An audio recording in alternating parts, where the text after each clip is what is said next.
지난주 사도행전 13장에서 안디옥 교회가 선교사로 바나바와 바울과 바나바를 파송하게 됩니다. 그래서 드디어 첫 선교 여행이 이제 시작되는데요. 그때가 바로 AD 47년부터 49년 동안 대략 한 2년의 기간 동안 2240여 킬로미터를 선교 여행을 떠나게 됩니다. 저희는 코로나로 여행을 지금 못하고 있지만 여러분 오늘 바울의 1차 선교 여행지로 안내하고자 합니다.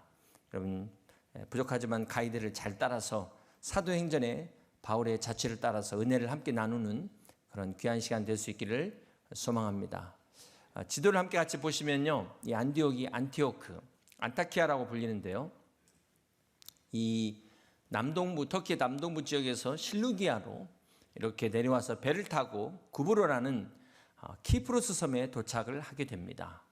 자, 이 구브로는 지중해에서 세 번째 큰 섬으로 바나바의 고향이기도 합니다. 그러니까 바울의 첫 번째 선교지가 어디였냐면 바나바의 고향에서부터 시작되는 것을 알 수 있습니다. 오늘 본문 사도행전 14장은 이고니온에서부터 선교하는 내용으로 시작을 하고 있습니다. 우리 1절을 함께 같이 읽습니다. 이에 이고니온에서 두 사도가 함께 유대인의 회당에 들어가 말하니 유대와 헬라의 허다한 무리가 믿더라. 자, 바울이 이곳에서도 가는 곳마다 어디를 찾았습니까? 회당을 찾고 있는 것을 알 수 있습니다. 자, 바울이 회당에 가서 전도할 때마다 유대인들의 핍박과 박해로 인해서 많은 어려움과 위협을 당했는데도 불구하고 이곳에 가서도 또 회당을 찾습니다. 자, 이것을 통해서 우리가 알 수 있는 것은 뭘까요? 바울은 자기의 안전보다도 무엇을 더 우선하고 있습니까? 한 사람이라도 더 만나서 복음을 전할 수 있는 이것을 더 우선하고 있다라는 것을 알 수가 있습니다. 아니나 다를까 이 이고니온에서 바울이 복음을 전하니까 어떤 일이 일어나냐면 우리 2절을 계속해서 봅니다. 그러나 순종하지 아니하는 유대인들이 이방인들의 마음을 선동하여 형제들에게 악감을 품게 하거늘. 바울이 복음을 전할 때 유대와 헬라의 많은 사람들이 예수님을 믿었지만 그렇다고 해서 다 환영하고 좋은 일만 있었던 것이 아니었다는 것입니다. 이 말씀에 순종하지 않고 대적하는 유대인들이 바울 일행에게 악감을 갖도록 선동을 했다는 것입니다. 우리 5절을 계속해서 함께 봅니다. 이방인과 유대인과 그 관리들이 두 사도를 모욕하며 함께 있습니다. 돌로 치려고 달려드니 바울이 가는 곳마다 예수님을 믿는 사람들이 늘어나니까 믿지 않는 유대인들과 이제 이방인들이 단합을 해가지고 바울과 바나바를 돌로 치려고 달려들었다는 것입니다. 자, 그러자 어떻게 했을까요? 14장 6절을 볼까요? 그들이 알고 도망하여 루가오니아의 두 성 루스드라와 더베와 그 근방으로 가서 7절 함께 있습니다. 거기서 복음을 전하니라. 바울과 바나바가 도망갔어요. 도망가서도 거기서 복음을 전했다는 것입니다. 자, 도망갔다는 건 좀 비겁한 것 같기도 하지만 이들은 도망가면서도 복음을 전합니다. 특별히 사도행전 13장 52절에 보면 도망가면서도 뭐라고 말씀하고 있냐면 우리 함께 같이 보실까요? 제자들은 기쁨과 성령이 충만하니라. 여러분 이해가 되세요? 도망가는 사람이 기쁨과 성령이 충만하다. 이해가 되십니까? 이게 바로 세상이 이해할 수 없는 믿는 사람들의 기쁨이라는 것입니다. 세상은 결코 줄 수 없는 성령이 충만한 사람들이 경험하는 기쁨이라는 것입니다. 하나님의 말씀이 전도와 선교에 순종한 사람들만이 맛보아 알 수 있는 기쁨이라는 거예요. 오늘 저와 여러분에게 이 기쁨이 충만하시기를 주님의 이름으로 축복합니다. 오늘 본문에 보면 바울이 루스드라에서 복음을 전할 때 어떤 사람을 만납니까? 나면서부터 걷지 못하는 사람을 만나게 돼요. 여러분 이걸 보시면 뭐가 생각나시죠? 사도행전 3장에 베드로와 요한이 성전에 올라가다가 성전 미문에 앉아서 구걸하던 나면서부터 걷지 못한 사람, 그 사람에게 베드로가 은과 금은 내게 없거니와 내게 있는 것으로 내게 주노니 곧 나사렛 예수 그리스도 이름으로 일어나 걸으라. 오늘 그 상황이 똑같이 재현되고 있다는 것입니다. 자, 이것이 사도행전 2장에 성령을 받고 베드로가 사도로서 첫 번째 행한 기적이 나면서부터 걷지 못한 사람을 일으킨 기적이었어요. 그런데 오늘 14장에 지금 똑같은 상황이 나오고 있습니다. 그러면서 오늘 본문이 보면은 3절에 보면 두 사도가 1절에도 그렇고 또 계속해서 그렇게 나오고 있죠. 바울과 바나바에게 사도라고 말한 것이 오늘 본문의 14장에 처음으로 나옵니다. 자, 이것이 주는 의미가 무엇일까요? 베드로가 사도로서 처음 행한 기적과 바울이 사도로서 처음 행한 기적이 지금 똑같은 기적을 행하고 있다는 것입니다.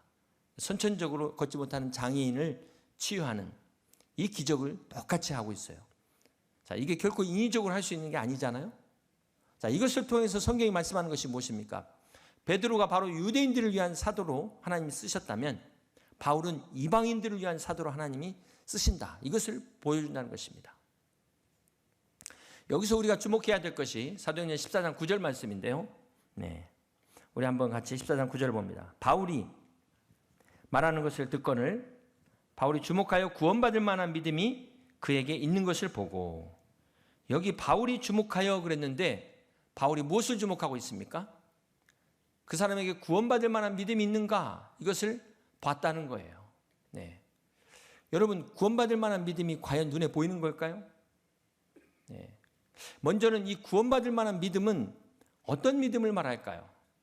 바울이 사도행전 13장에서 보면 비시디아 안디옥에서 복음을 전할 때 그 회당에서 설교한 내용이 나오는데요. 그 내용이 사도행전 13장 16절부터 41절까지 내용입니다.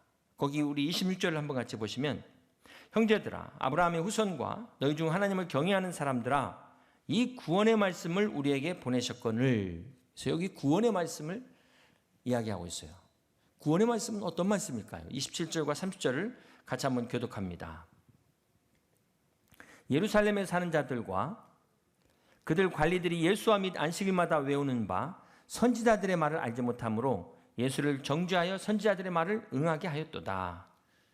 죽을 죄를 하나도 찾지 못하였으나 빌라도에게 죽여 달라 하였으니, 성경에 그를 가리켜 기록한 말씀을 다 응하게 한 것이라. 후에 나무에서 내려다가 무덤에 두었으나 하나님이 죽은 자 가운데서 그를 살리신지라. 여기 29절에 성경이 그를 가리켜 기록한 말씀을 다 응하게 한 것이다 그랬는데, 자, 이 말씀이 무엇을 말할까요?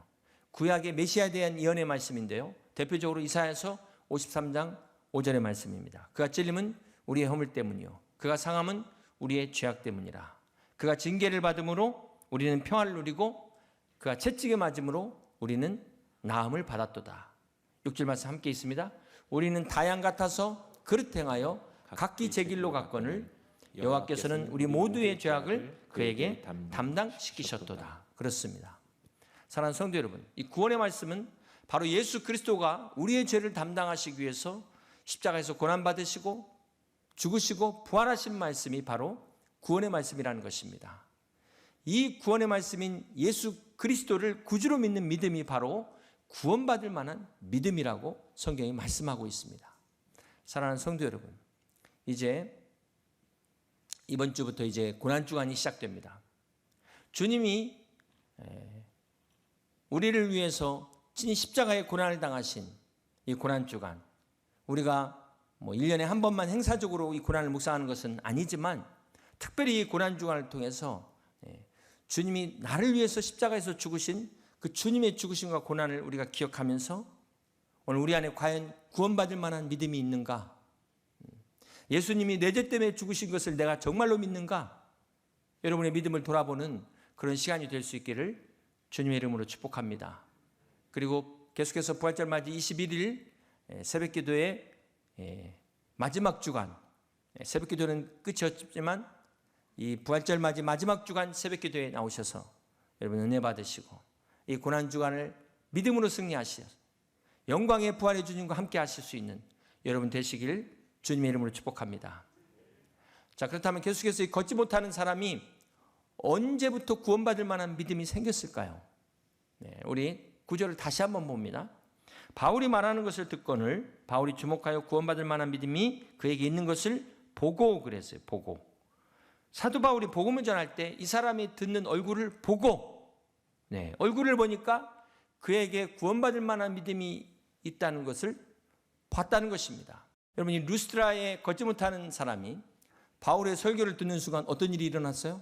그 말씀이 그 사람의 심령골수를 찔른 거예요. 어찌할꼬? 그러면서 어둠이 물러가고 그 안에 소망과 기쁨이 살아났다는 겁니다.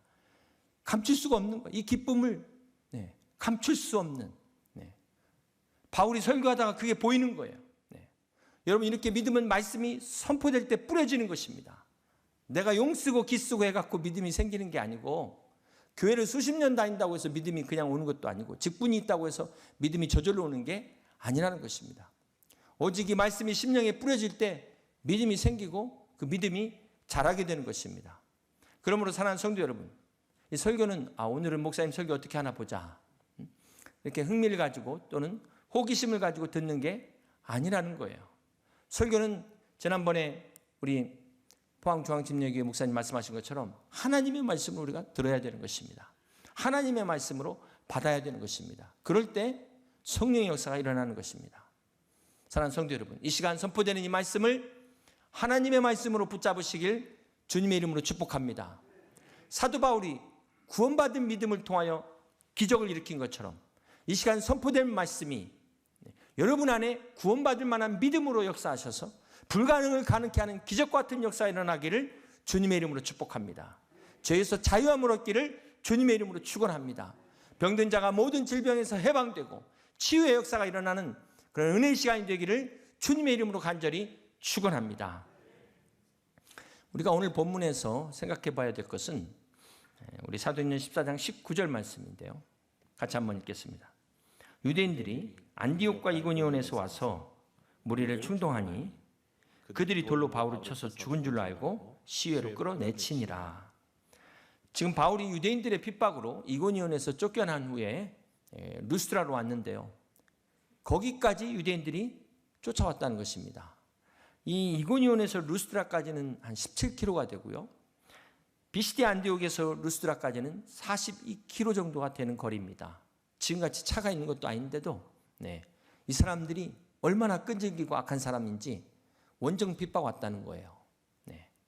바울이 이고니온에서 돌 맞을 뻔한 거를 지금 피했는데 그 바람에 루스드라 와서는 피하지를 못했다는 것입니다.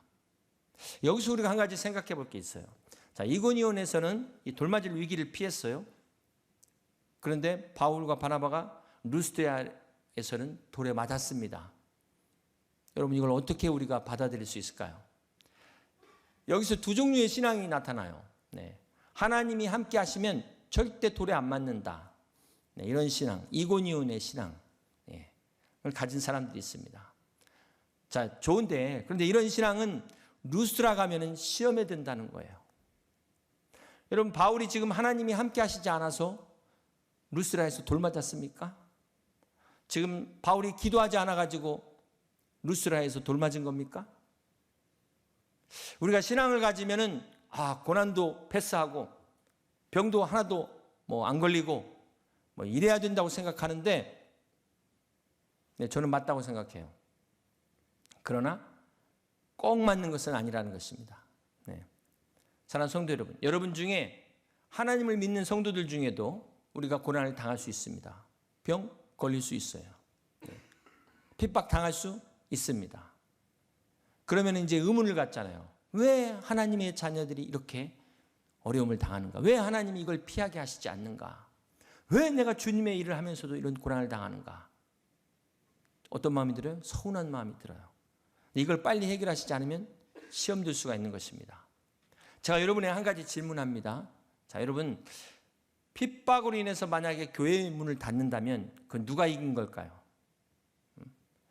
자, 그런데 아무리 핍박하고 순교를 해도 포기하지 않아요. 그럼 누가 이긴 겁니까? 그렇습니다. 여러분, 이 복음은 어떤 환난도, 핍박도, 고난도 결코 무너뜨릴 수 없다는 거예요. 이것이 바로 복음의 능력인 것입니다. 사랑하는 성도 여러분, 우리가 지금 사도행전 강해를 통해서 계속해서 반복되는 것이 보이잖아요. 공통적인 사이클이 보이십니까? 복음이 가는 곳마다 핍박도 함께 가고 있다. 자, 그런데 누가 믿으면 고난이 없다고 했어요?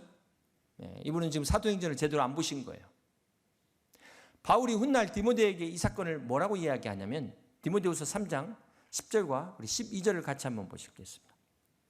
나의 교훈과 행실과 의향과 믿음과 오래 참음과 사랑과 인내와 박해와 바둠과 고난과 또한 안디옥과 이고니온과 루스드라에서 당한 일과 어떠한 박해를 받은 것을 내가 과연 보고 알았거니와 주께서 이 모든 것 가운데서 나를 건지셨느니라. 무릇 그리스도 예수 안에서 경건하게 살고자 하는 자는 박해를 받으리라.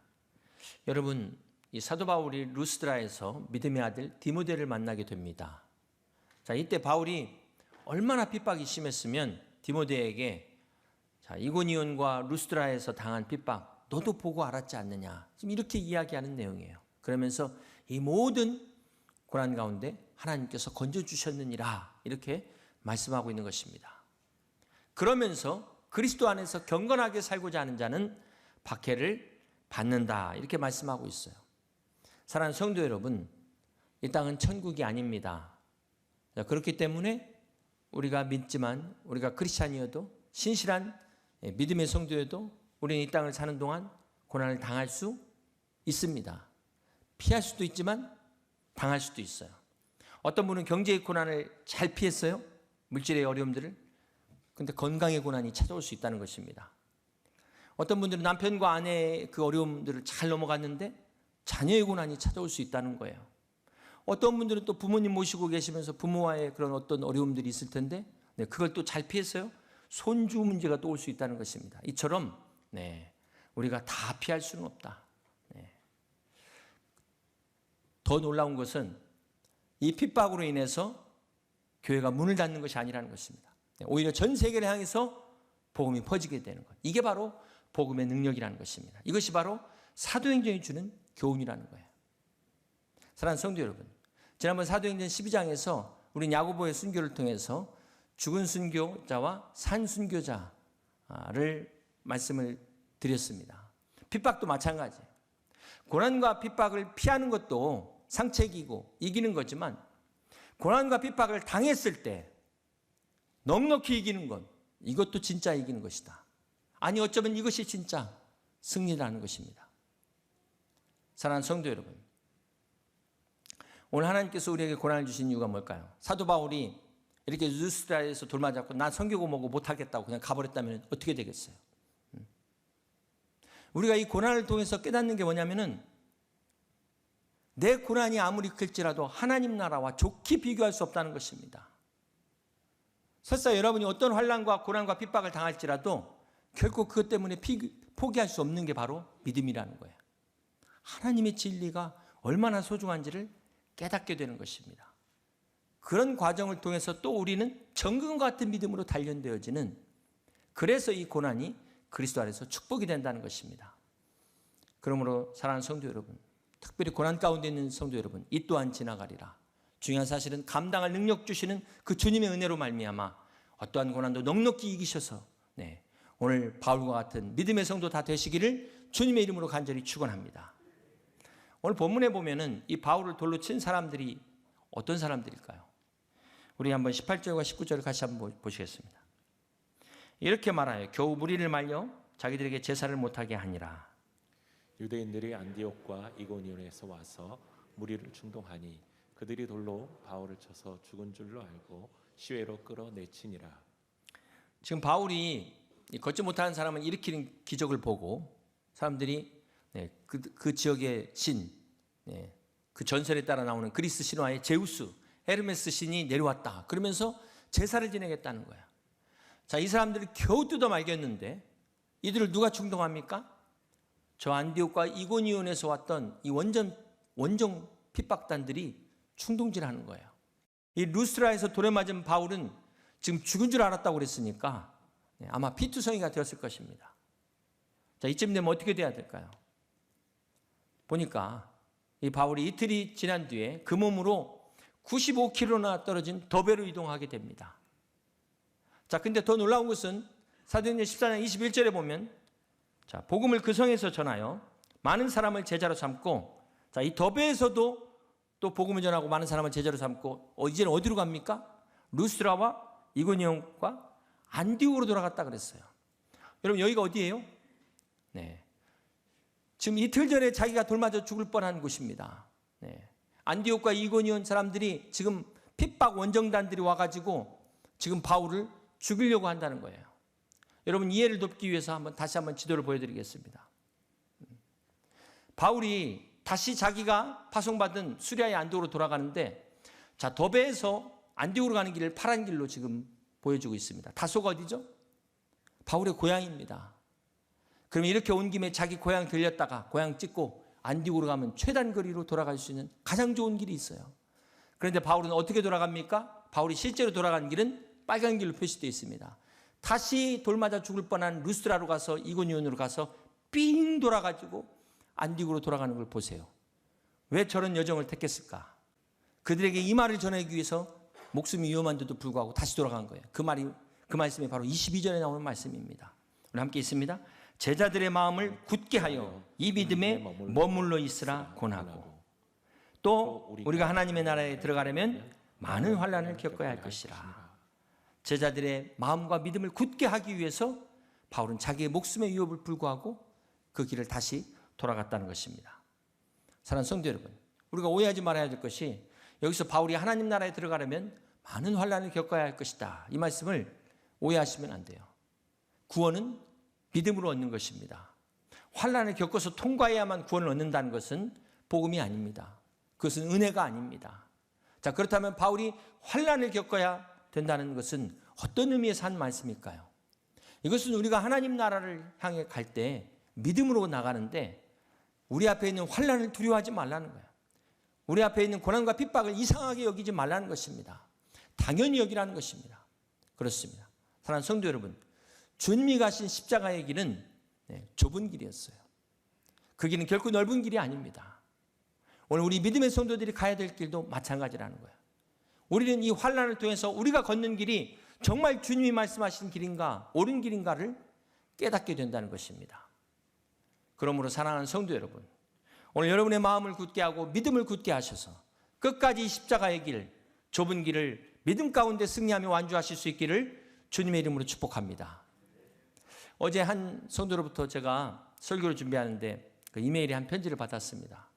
서울시 동성애 큐어 축제를 반대한 서울시 선교회원 17명이 지금 현재 인권침해위원회에 행정소송 중이라고 합니다. 근데 이번 주 목요일 4월 1일 날 최종 판결이 나온대요. 그래서 기도를 부탁하는 내용이었습니다. 이 판결이 너무나 중요하다면서 반드시 승소할 수 있도록 기도해달라는 것입니다. 이것이 앞으로 또 차별금지법 제정에도 영향을 미치기 때문에 오늘 우리 성도님들도 꼭 기도해 주시길 바랍니다. 이 신실한 성도들이 지금 신앙 때문에 직장에서 핍박을 받아요. 그럼에도 자신들의 직을 걸고 목을 걸고 동성애를 반대하고 있습니다. 여러분, 이분들이 신앙이 없었다면 이런 어려움을 당할 이유가 없잖아요. 직장에서 승진도 못하고 왕따 당하는 이런 고난을 당할 이유가 없지 않습니까? 그런데도 불구하고 왜 이들이 이런 고난을 자초합니까? 신앙 때문이라는 거예요. 예수 그리스도의 신앙을 갖게 되면은 우리가 어떠한 고난과 핍박 가운데서도 포기할 수 없는, 오늘 사도 바울이 그것을 이야기하고 있잖아요. 하나님이 살아계심을 경험한 사람들은 결코 오늘 우리가 세상과 타협할 수 없다는 것입니다. 죄와 타협할 수 없다는 것입니다. 오늘 사도 바울이 그것을 사도행전 14장 15절에 이렇게 말씀하고 있어요. 이르되 여러분이 어찌하여 이러한 일을 하느냐? 우리도 여러분과 같은 성정을 가진 사람이라. 함께 있습니다. 여러분에게 복음을 전하는 것은 이런 헛된 일을 버리고 천지와 바다와 그 가운데 만물을 지으시고 살아계신 하나님께로 돌아오게 함이라. 그렇습니다. 사랑하는 성도 여러분, 아직도 이 부활의 복된 소식을 알지 못하고 죽음 가운데 방황하는 영혼들이 헛된 것들을 버리고 살아계신 하나님께 돌아오도록 우리가 복음을 전해야 된다는 것입니다. 그렇습니다. 사랑하는 성도 여러분, 아직도 여러분 주변에, 여러분 가족 중에 세상의 헛된 것들을 향해서 방황하고 있는 영혼들이 있습니까? 사망의 어두운 지옥을 향해서 막 치닫고 달려가는 영혼들이 있습니까? 그들이 헛된 것들을 다 내려놓고 살아계신 하나님 앞으로 돌아오도록 복음을 전하는 저와 여러분 되시길 주님의 이름으로 축복합니다. 이제 말씀을 정리합니다. 사랑하는 성도 여러분, 오늘 우리의 구원을 위해서 주님께서 십자가를 지신 이 고난주간을 우리가 맞이하고 있습니다. 주님은 우리의 구원을 위해서 십자가의 고난을, 죽음을 마다하지 않으셨어요. 피하지 않으셨습니다. 그 사랑으로 우리가 구원을 받았고 그 은혜로 말미암아 우리가 지옥의 형벌을 면하게 된 것입니다. 그러므로 사랑하는 성도 여러분, 이 고난 주간을 맞아서 오늘 우리도 우리의 구원을 위해서 십자가에 죽기까지 순종하신 그 주님의 고난을 묵상하면서 믿음으로 부활의 주님을 맞이할 수 있는, 부활의 영광에 함께 동참할 수 있는 오늘 우리 모든 성도님들이 다 되시기를 주님의 이름으로 간절히 축원합니다.